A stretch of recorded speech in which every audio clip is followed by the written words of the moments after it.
Let's face it, packing can be tiring. And I know it can be quite daunting in figuring out what to bring and what not to bring in a place you'll visit, especially when you'll be staying for a while.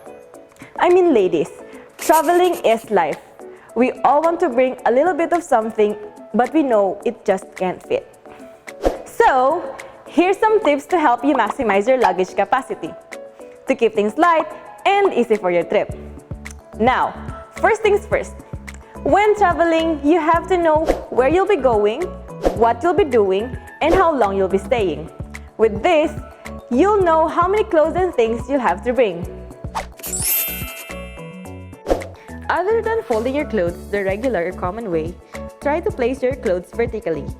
And this is what we call the KonMari style, which was created by Marie Kondo, a Japanese consultant.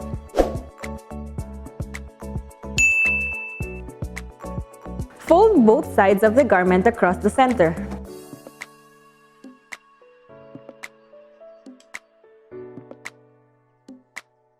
Fold the shirt in half. Fold the shirt in thirds. Now that you know how to fold the KonMari style, you can fold it in any of your clothes like jackets, pants, laundry, or even your socks. Pants can sometimes be bulky, so here's an easy technique for your pants to save some space. Fold the pants in half. Fold one pant leg and fold it diagonally. Roll pants starting from the waist till the end of the pants. Tuck the rolled pants into the pant leg. Ta-da!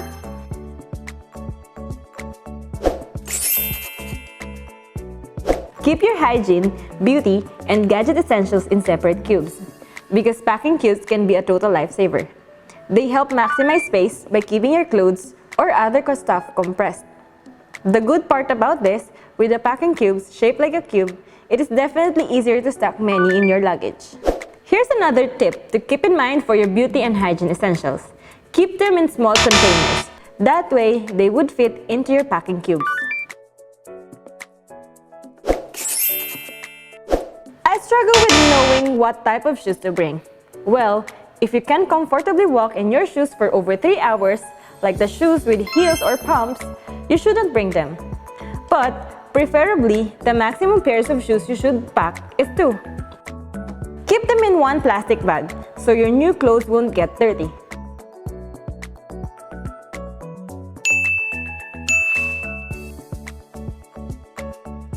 And if you have extra socks, just put them inside your shoes.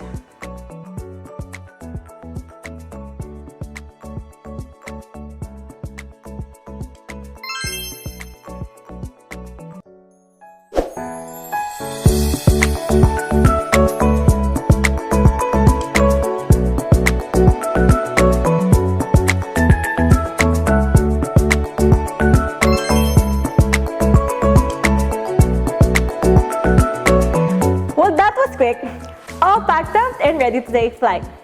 If you take these tips, you'll get things done and you're good to go. Thanks for watching this video. If you like it, give it a thumbs up. Bye and have a safe trip.